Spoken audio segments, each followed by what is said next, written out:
Good afternoon. Thank you for being with us today.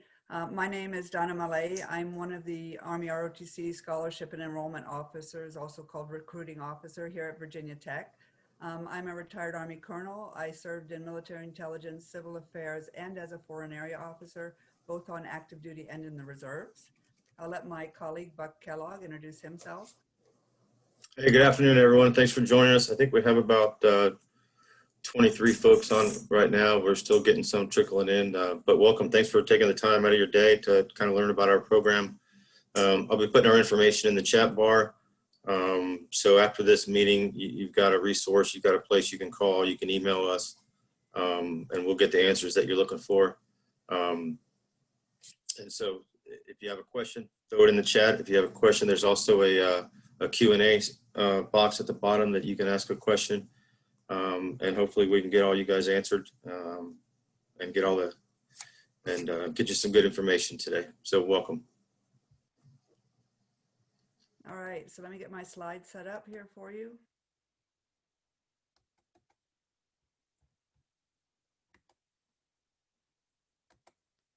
All right, so the Army ROTC prepares officers for the active duty, the Guard, and the reserves. That makes us a little bit different than our sister services. If you join ROTC for Navy or Air Force, you will go on active duty. Do know that in Army ROTC you have choices, and you don't have to make the decision until first semester, senior year of college, whether you want to go active duty, Guard, or reserve. We feel this is important because there are many ways to serve your country, and sometimes at your time in your life, you're not sure what you want to do 4 years from now. So you have time to join ROTC, go through our program, and think about whether you want to go active duty, Guard, or reserve. Now, most kids that go to a senior military college want to go active duty. That's why they're putting themselves through a strenuous senior military college program. But however, occasionally we've had students that have done internships with civilian companies, and they change their mind halfway through the program, and they opt to go into the Guard or the reserves. So do know you have choices. In the box here, you will see Title 10 of the U.S. Code. This is what makes senior military colleges a little bit different than other Army ROTC programs, because most ROTCs, well, all ROTCs nationwide, other than the 6 senior military colleges, must compete for an active duty commission. That means you're going through ROTC all 4 years, and you don't know until first semester senior year whether you got selected for active duty, Guard, or reserves. You get to request what you want, but it depends on the needs of the Army. But as a senior military college, we have a special status under law that says if you graduate from a senior military college and are completely qualified to go on active duty and desire to serve on active duty, you will get an active duty commission. Now, the only catchphrase in there is that you still have to be recommended for such by the professor of military science. He's the head of our program here. Now, he likes to call this the golden ticket. As long as he says yes to active duty for you, that is what you would get. If he says no, he doesn't recommend you for active duty, and that's pretty rare. But if you're dragging in the bottom 5% of the class, he might not recommend you for active duty. But as long as you're doing well and you request active duty, you can get active duty. That doesn't mean you have to request active duty. You still have every opportunity to request reserves or National Guard. So in Army ROTC, we're preparing you to serve in the Army in 17 different basic branches, we call them, or career fields. You don't see all 17 listed up here because I lumped some of them together. But we like to say that we have something for everyone. As you can see, there's infantry, armor, field artillery for those people that want combat arms. There's engineers for those that want to serve as engineers. In aviation, we have more aircraft in the Air Force. Most of them are helicopters, but we do have more aircraft. Human resources is actually called Adjutant General Corps in the Army. And logistics, under logistics, we have transportation, quartermaster, and ordnance, which includes explosive ordnance disposal. But we have finance for the business majors, military intelligence, signal corps, and cyber operations. There's also chemical corps, I think that's not on there. But if you want to go on to law school or become a chaplain or go into the medical corps, such as a doctor, a dentist, or veterinarian, you can go through ROTC all 4 years and then request an educational delay, which means you would not go on to active duty right away in one of these basic career fields, but you would go on to law school or medical school. This is, you have to request an educational delay, and you have to have good enough grades to get into law school and medical school, and the Army will let you go on to that without serving right away. You'll come in and serve after your school is finished. So ROTC is a 4-year leader development program. As you can see, it kind of ramps up over time, a couple of credits in the beginning, and by junior and senior year, you're taking 4 credits of Army ROTC in class, and then you also have a lab once a week. The basic course, as you can see, it says it can be compressed, which means that you can take both the freshman year and sophomore year in the same year of ROTC. If you come in and only need 3 years to graduate, we'll double you up on courses so that you can indeed finish your Army training in the 3 years. If you don't come in until junior year, we can still catch you up on the first 2 years of ROTC by sending you to basic camp. So that's only necessary for kids transferring in from like a community college that only have 2 years of college remaining. We would have to send you to basic camp prior to your junior year. The only mandatory training is advanced camp, and that's held after junior year. All ROTC cadets will go to advanced camp for what's about 5 to 6 weeks at Fort Knox, Kentucky, as a requirement, it's a commissioning requirement. We have a lot of exciting optional summer training that I'll go over a little bit more. Those are optional. We don't have enough slots for everyone, so it'll depend on your performance in college and on ROTC. We develop what we call an order merit list and then give out the slots to the most deserving cadets. But we do tend to have more slots than most schools in the nation. So as I mentioned earlier, ROTC Advanced Camp is mandatory. Some of our optional schools include Airborne School, Air Assault School, Mountain Warfare School, Winter Mountain Warfare School, pre-dive training. So there are a lot of different optional specialty training schools that you can go to. You do have to be contracted, which means you already have to sign your ROTC contract before you can go to any of those schools. We also have internships. We have 2 kinds of internships. The first kind is called Cadet Troop Leadership Training, CTLT, and that's where you go to visit an active duty Army unit, and you will follow a lieutenant around or take the lieutenant's place for a month at an actual Army unit.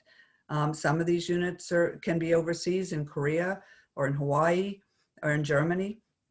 Most of them are, however, in the continental United States. We have other internships, Department of Defense internships. Every year it changes a little bit, but we've had medical internships with Army Medical Centers. We've had National Security Agency internships at NASA. We've had Corps of Engineering, broadcasting, forensic science internships. Every year that changes, but those are they're not necessarily with military units, they're with the Department of Defense organizations. And lastly, there are international opportunities. So there's something called Project Global Officer. That's a strategic language program, and it's the only program that you do not have to be contracted for. So even freshmen can apply to Project Global Officer. There's a website called Project Global Officer. You can look through it right now, but don't think about French or Spanish as the language you'd be studying. Think more like Russian, Arabic, Mandarin, Chinese.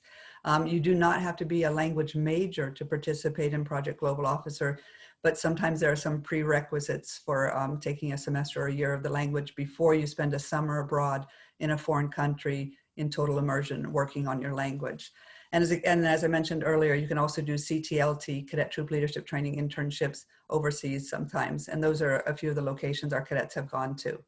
We have some exciting clubs and activities in ROTC, such as the Cadet Ranger Company, which is you have to have a 6-week assessment program to prove your dedication and physical fitness to join that company. So it's a pretty hoo-ah. And we also have an Army 10-miler team that competes in the Army 10-miler in Washington every year.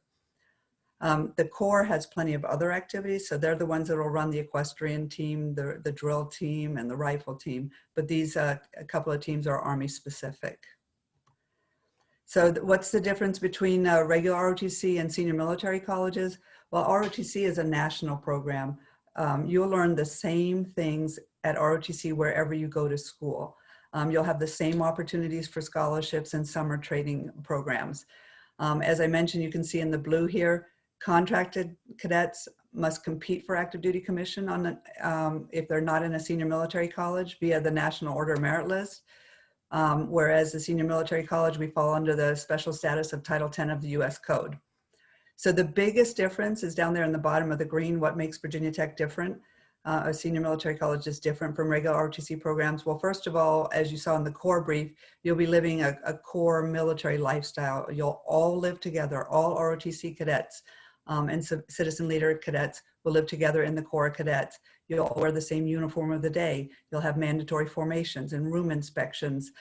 You'll have leadership roles, guiding the kids through their daily life and their academics at Virginia Tech, teaching them to march.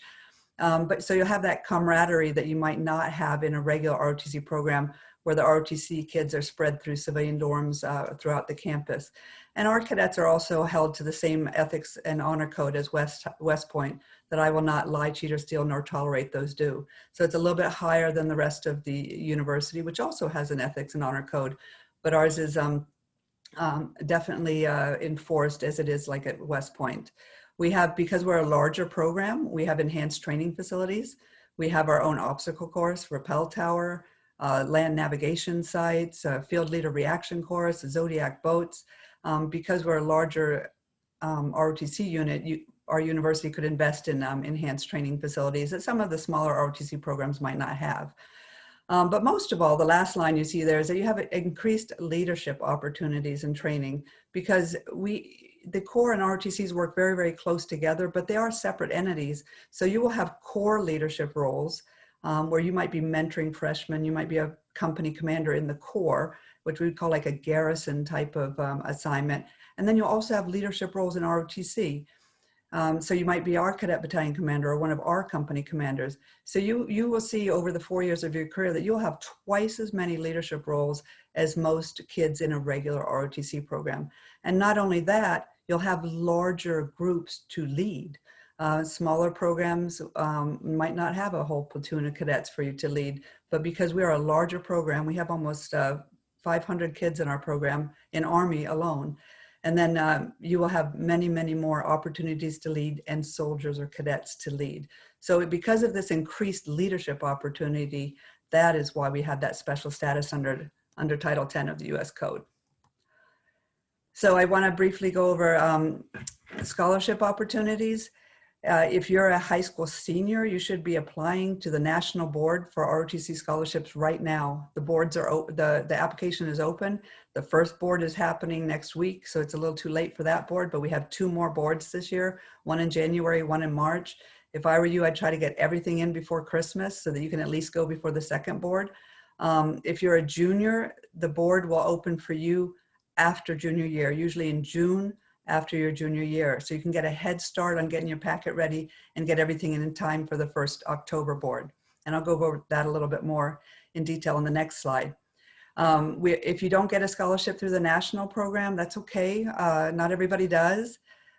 So if you come to ROTC and join ROTC, you can continue to compete for scholarships. We call them campus-based scholarships, and we do boards every 6 months and give out scholarships as funding comes in from Cadet Command. This year, I believe we gave over 40 scholarships out to our freshmen and sophomores. By junior, as you can see down the bottom, by junior year, we have 90% of our cadets on scholarship. And that was a scholarship ceremony you see in that picture that was presented at a basketball game. That was over $1 million worth of scholarship money to those kids. So we have another program called the Minuteman Guaranteed Reserve Force Duty Program.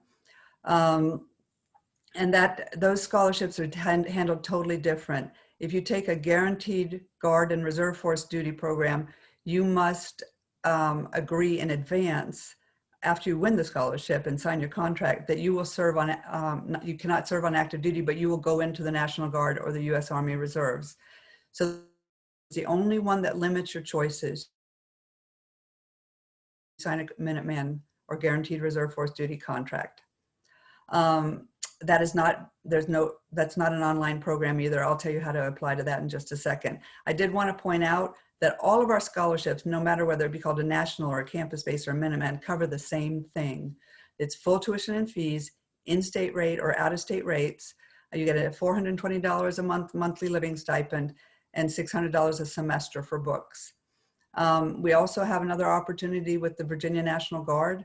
If you're an out-of-state student, you could get in-state rates if you go to basic training with the Virginia National Guard, either prior to joining, coming to college and joining ROTC, or perhaps after freshman or sophomore year, you could convert to in-state rates. So it's almost like a half a scholarship right there. If all students that join the Virginia National Guard, whether they be in-state or out-of-state rates, would also get state tuition assistance after attending basic training. And if you go to advanced individual training or job training, you could also get another $4,000 a year of federal tuition assistance. Now, this is specific. The state tuition assistance is particular to the Virginia National Guard because you're serving the state of Virginia. If you go into the Army Reserves instead of the Guard, you will not get the in-state rates nor the state tuition assistance, but you would still get the $4,000 of federal tuition assistance. And you can be in the Guard and the Reserves all through college and in ROTC and still commission an active duty officer. So there's no problem with being in the Guard and in ROTC at the same time. So as I mentioned before, the high school scholarship process is open now. The deadline to begin your application is the 4th of February. But if you wait till February, you've missed the January board. So that means you've missed half of the scholarship opportunities, which is why I suggest you get everything in by December so that you can go before the January board. If you don't win a scholarship on the January board, you're automatically considered on the March board. So you're just increasing your chances by getting scholarship applications in soon. What I listed here are minimum scores to apply. Of course, to win a scholarship, you usually need something higher than that. We don't start the medical qualification process until after you've been selected for a scholarship. Now, you can join ROTC with or without a scholarship, and there's no commitment the first 2 years of ROTC. You can try it out and walk away if it's not for you. So these are the national board deadlines. As you can see, the deadline for documents was the 9th of October, so it's too late for that board if you didn't finish things up. But the next board deadline for documents is the 15th of January. So please don't miss that one. And part of the application process is an interview, so you'll need to schedule that in advance. So as I mentioned before, the Minuteman Guaranteed Reserve Force Duty Scholarship is a totally different process. It is not an online process. If you're interested in a Minuteman scholarship, the best thing to do is to contact the recruiting officer at the school you want to go to, such as myself or Mr. Kellogg, and we will walk you through the process. It does require a nomination from a nominating source, such as a reserve ambassador, a major subordinate commander, civilian assistant of the Secretary of the Army, or the Army Attorney General of the National Guard. So, but we'll walk you through the whole process. So you have to apply through the school you want to go to, and we work with a recruiter because we have to get you accepted into the Guard of the Reserves, because you will need to drill with the Guard of the Reserve unit all through college while you're on this type of scholarship. But you're non-deployable, and you don't have to go to basic training for this one. So this process begins in the beginning of March. It's a little easier to get a scholarship through this because there's a little bit less competition. You can apply for the regular process and this process at the same time. It's when you accept an award. You can even accept both at the same time, but you eventually have to turn one down when it's time to contract. So don't be afraid to apply for the Minuteman Scholarship Campaign if you're interested in serving in the Guard of the Reserves upon commissioning. So that, I'll leave this up if you want to take a photo of it. This is Mr. Kellogg's and my contact information. We work together in the same office. One of us will get back to you. We have fact sheets on the scholarship process, on the National Guard process. If you're interested in getting some of our fact sheets, please send us a quick email and we'll attach those to you and send those to you. Hey, Donna, this is Buck. Hey, we've got quite a few questions that have come in under the Q&A tab. About the Health Profession Scholarship Program. Can you speak on that just a little? Okay, so the Health Profession Scholarship is a scholarship after your first 4 years of college. You can apply for that 2 different ways. You can apply for, you don't have to be an ROTC to apply for that. You can be a civilian student through college, work with a Guard, you work with the online process or a medical recruiter and apply for that. If you do decide to do the ROTC way, you can have your undergraduate paid for by an ROTC scholarship if you earn one.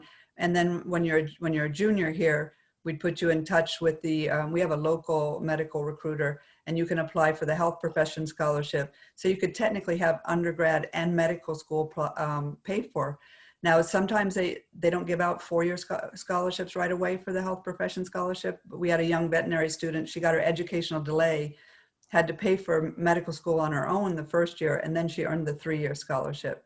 So do understand, when you take an educational delay to go to medical school, there are two options, basically. One is the Army says, yes, you can go to medical school, but it's on your own dime. You're paying for it. Or you apply for the health profession scholarship and get one in the beginning. But usually if you're doing well in grad school, you can have a health profession scholarship within the first couple of years of med school. Any other questions, Buck? Yeah, another one. What's the expected workload for ROTC while also managing other college classes? Well, the freshman year, it's not a very heavy workload, because you're going to be, for freshman and sophomore year, you're pretty much what we call followers. You're going to be following the lead of the upperclassmen. You're going to have 1 hour class, both freshman and sophomore year. You only have 1 hour class. So that's basically where you test it on. So it's not a whole lot of material to learn. And you have a 2.5 hour lab where you actually go out and practice what you learned in class. So the workload is not that heavy. We do have PT in the morning 3 times a week at 5:30 in the morning, which is pretty early. So you have to learn to go to bed early so you can wake up on time for PT. But if you if you are physically fit and pass our physical fitness test at a certain standard, you can actually sleep in on Friday and not have to go to PT on Friday. So the workload freshman and sophomore year is not too heavy. By junior and senior year, you'll be taking 3 hours of ROTC classes a week, plus the 2.5 hour lab. So that'll be a little bit heavier. Now we do have some of our engineers find it a little bit challenging and decide to spread out their studies over 4.5 or 5 years, because it is a lot of work altogether. But you're allowed to do that, and the scholarship, if you're on scholarship, would cover the extra semester. So if the workload's too heavy for engineers, you get to spread it out over 4.5 or 5 years. That's your choice whether you want to spread it out or not. So another question is if you could repeat the living situation in the dorms, the curfew for new cadets, or if there is a curfew during the week or on the weekends, is another question. Okay, so they do have a curfew they have lights out at 11 o'clock during the week. And they have mandatory study hours from 7 to 11. You have 4 hours of mandatory study hours for freshmen and 2 hours of mandatory study hours for sophomores, and curfews at 11. If you need to stay up later, you can ask for what they call late lights and stay up a little bit later. If you're tired and want to go to bed earlier, you can request to go to bed earlier.